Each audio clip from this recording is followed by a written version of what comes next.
Welcome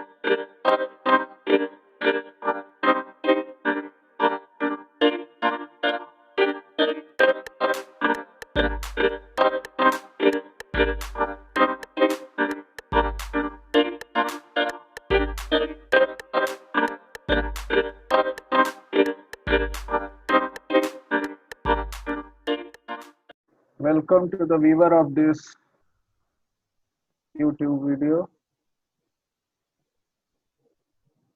Now we will start the properties of superconducting materials. We have finished certain important properties. We have discussed type 1 and type 2 superconductors. We have discussed the Meissner effect in detail. Now, we will discuss the theory of superconductivity. It is generally known as BCS theory of superconductivity. This BCS theory was proposed by Bardeen, Cooper and Schrieffer, John Bardeen, Leon Cooper and Robert Schrieffer. Hence it is commonly known as BCS theory, right? This BCS theory, a key conceptual element of all the superconducting phenomena. It particularly results a hypothetical verification of the formation of Cooper pairs. Cooper pairs is generally the pairing of electrons close to the Fermi level with the help of lattice interactions, which are known as phonons.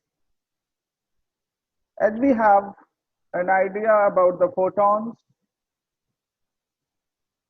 photons are generally the energy packets with respect to the vibrations of electric and magnetic field vectors that results in electromagnetic waves. Similarly, the quanta of oscillations of the vibrational energy is known as phonon. Phonons are the quanta of vibrational energy, we can say. So this BCS theory represents the interaction of pairing of electron, interaction with the help of pairing of electron close to the Fermi level into Cooper pairs. This pairing of electron results with a slight attraction between the electron. It is noted that two negatively charged particles now get attracted rather than repulsion. It is very important, and it is possible only and only due to the lattice vibrational energy, and hence we are calling this quantum lattice vibrational energy and phonons, and these quantas are known as phonons. Hence the pairing of electrons, like charged electrons, with the help of lattice vibrational energy is known as Cooper pairing, and thus the pair of electrons so formed is referred as Cooper pair. And there are large number of Cooper pairs. These Cooper pairs are also known as bosons, since they have net spin 0. Hence, the particle or the pair of electrons having no net spin is boson, and so they are also called as bosons. This pair of electrons can we have very differently from single electrons, which we are called fermions, and they must obey the Pauli's exclusion principle. Hence, BCS theory predicts a very important idea about the properties of the superconducting materials in engineering physics. This pairing of electrons act more like bosons, which can condense into the same energy level. The electron pairs have slightly lower energy, and hence they can leave an energy gap, you can say, of the order of 0.001 electron volt, which shows the kind of collision interaction between an ordinary resistivity. Thus, for temperatures such that the thermal energy is less than the band gap, the material shows zero resistivity. Okay, and in 1972, these three scientists, Bardeen, Cooper, and Schrieffer, received the Nobel Prize in 1972 for the development of this theory. Now, Cooper pairs is formally being defined here. This pairing is viewed as an exchange of phonons, phonons being the quantity of lattice vibrational energy, and thus the transition of metal from the normal to the superconducting state has a particular nature of a condensation of electrons into a state that leaves a band gap above them. Hence, this kind of condensation is observed with superfluid helium, but helium is made up of bosons, as we know. Multiple electrons cannot collect into a single state. Since we have the Pauli's exclusion principle, no two electrons in a system can have the same set of identical quantum number. Hence, Froelich was the first person that suggests that electrons act as a pair coupled by lattice vibrations in the material, which is completely responsible for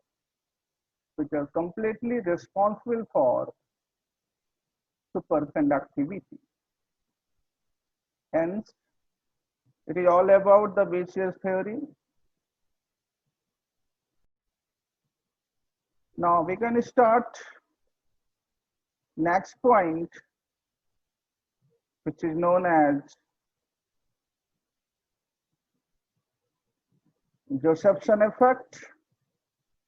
It is of two types, AC Josephson effect and DC Josephson effect. In 1962, Brian Josephson suggested that Cooper pairs could tunnel through an insulating layers which separates two superconductors. Means we have a superconductor, insulator, superconductor boundary. It is also known as Josephson junction. Means we have two superconductors. These two superconductors are separated by an insulating layer of the order of 1 nanometer thickness, and electron or say Cooper pair could tunnel through an insulating layer that results in a phenomenon called Josephson effect.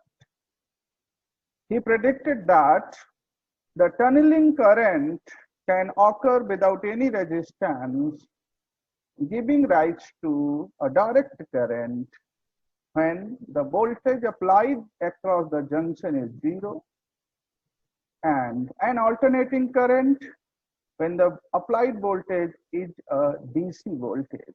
This results in two types of Josephson effect, AC Josephson effect and DC Josephson effect. It's basically a figure of the Josephson effect. It represents two superconducting materials here. These two superconducting materials,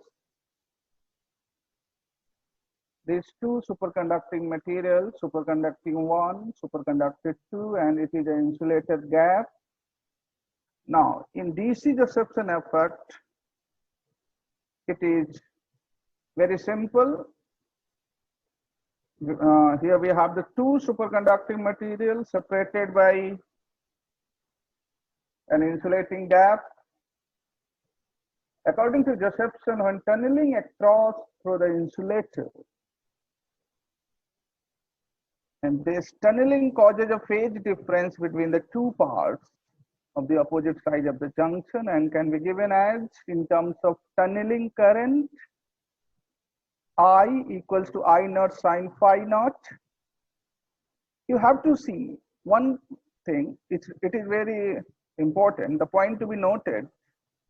This I naught is what? It is the maximum current that flows through the junction without any potential difference. See, here is no potential difference, here is external potential difference. When there is no potential difference, the current flows in absence of the potential difference, there is no potential applied.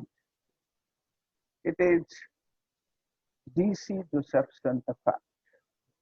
The current that flows through the junction without any potential difference is DC Josephson effect, and hence we have seen the two phenomena of superconductivity. One is Bezier theory and another is Josephson effect. Now, let us suppose a static potential difference is applied across the junction for AC Josephson effect. Let us suppose we have two superconducting materials separated by an insulating gap, and a static potential difference is applied across the junction that results in additional phase change of delta phi. At any time t, this phi, or say the delta phi, is Et upon h cut, as we know, capitally denotes the total energy of the system. And in present case, it is of course EV naught, hence it would be 2 EV naught. Hence this delta phi will be 2 EV naught T upon h cut square. And hence we can have I equals to I naught sine omega t plus phi naught plus phi. Hence we have I equals to I naught sine phi naught plus omega t. Where this omega 2 EV naught upon h cut, this represents an alternating current with angular frequency, and this effect is known as AC Josephson effect. Right? It is AC Josephson effect. When we plot the current voltage characteristics across the junction, it is shown as, it is a voltage in x-axis, voltage at y-axis. When voltage increases, the current increases at a particular value. When V naught is 0, there is constant flow of DC current, as is evident from the graph. When V naught is 0, there is a constant current, and it is of course DC current through the junction. It is known as superconducting current, and this effect is called as Josephson effect. Even in absence of voltage, there is a current, okay, known as Josephson current, and this effect is Josephson effect. When V naught is less than a critical voltage VC, we have a constant DC current IC,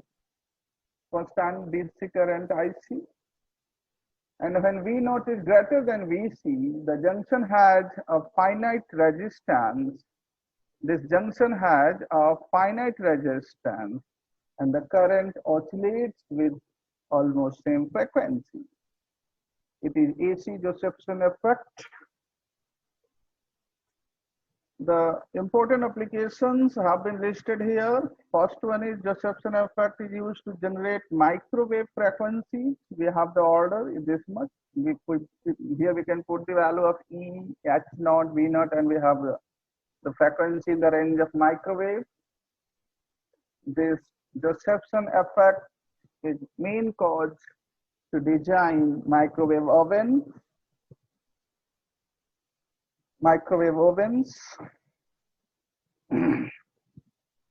with this frequency value omega equals to 2e v naught upon h cut, where h cut is h upon 2 pi Planck constant. AC Josephson effect is used to define a standard volt. Third one is AC Josephson effect is used to measure very low temperatures based on the variation of the frequency of the emitted radiation with temperature. And it is also used for switching of signals from one circuit to another circuit. And it's the BCS theory we have discussed earlier. It is the formation of the Cooper pairs with the help of Fermi energy. It has been discussed very clearly. Now we will discuss flux quantization. As we know, according to quantum mechanics, matter, energy, and charge is quantized. Similarly, the magnetic flux passing through the superconducting material is also quantized. Let us consider a superconducting ring kept in a magnetic field. If the temperature of the superconductor is greater than its critical temperature Tc, the magnetic flux lines are passed through it. Okay. It is the ring which has been kept in external magnetic field. If the temperature of that superconducting material is greater than its critical temperature, these magnetic lines of forces start passing through it. But when the superconducting ring is cooled, means its temperature decreases,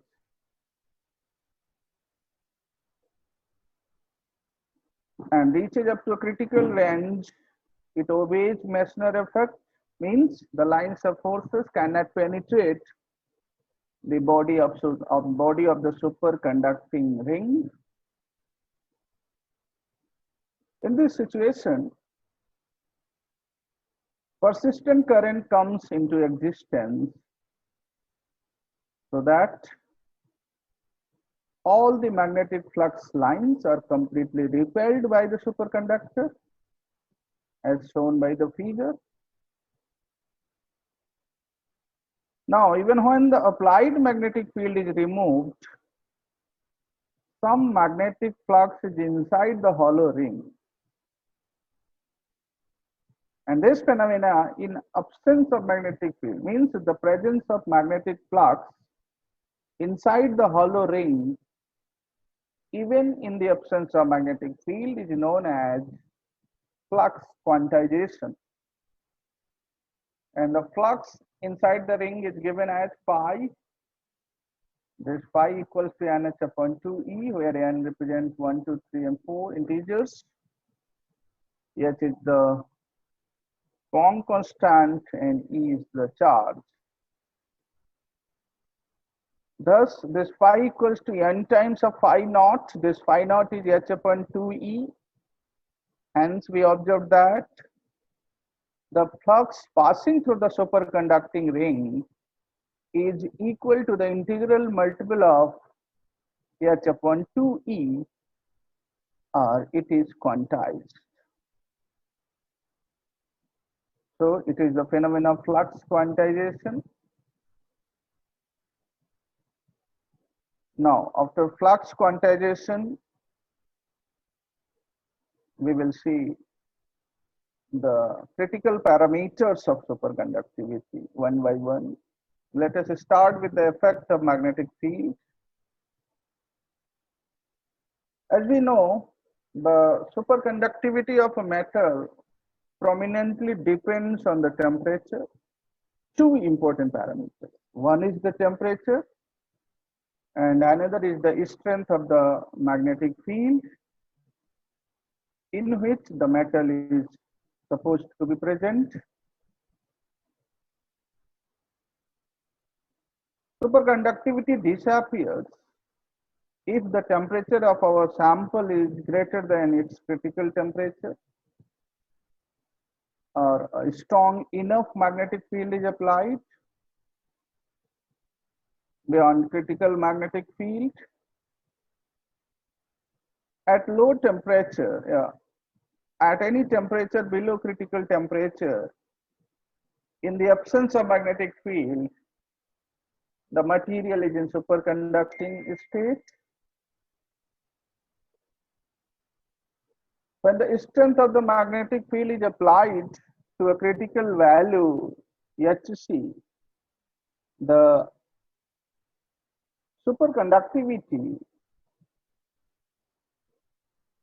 superconductivity disappears,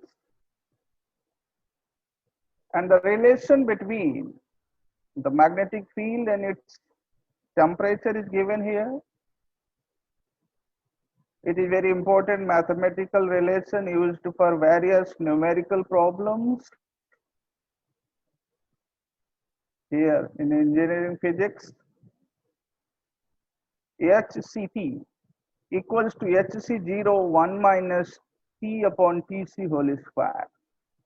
This HCT is the critical magnetic field at any temperature T. This HC0 is critical magnetic field at absolute zero temperature. This T is the temperature of the sample. This Tc is the critical temperature. And when we plot the graph between magnetic field and temperature, we observe that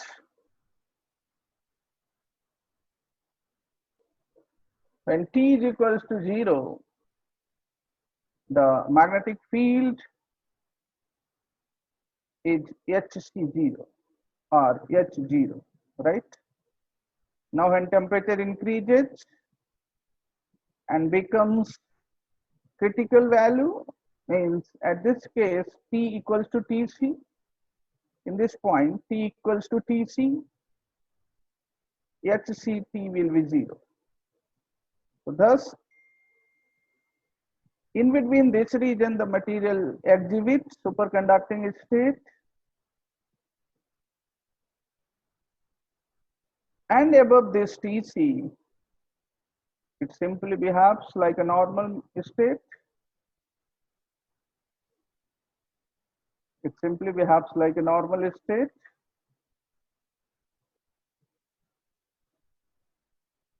Now the effect of current,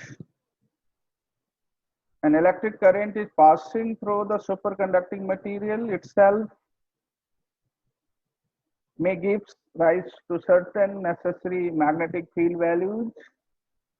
Suppose when the current is passing through a superconducting ring, it gives rise to its own magnetic field.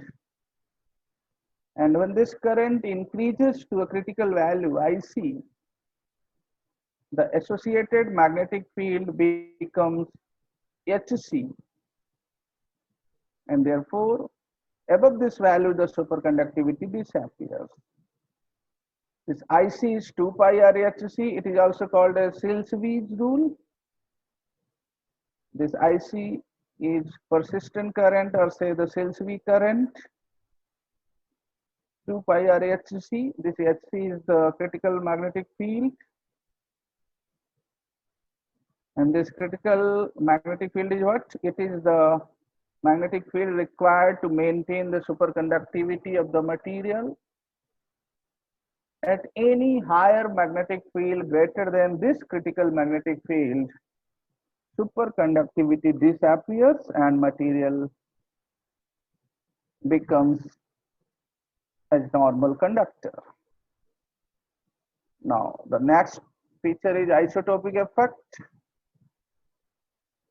In superconducting materials,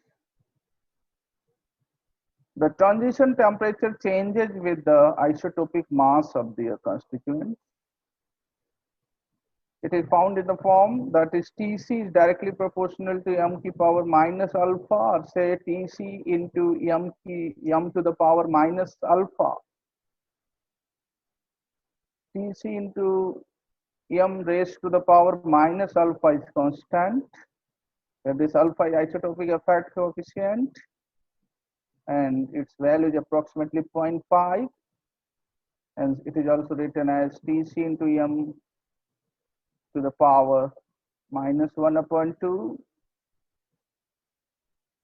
It is known as isotopic effect.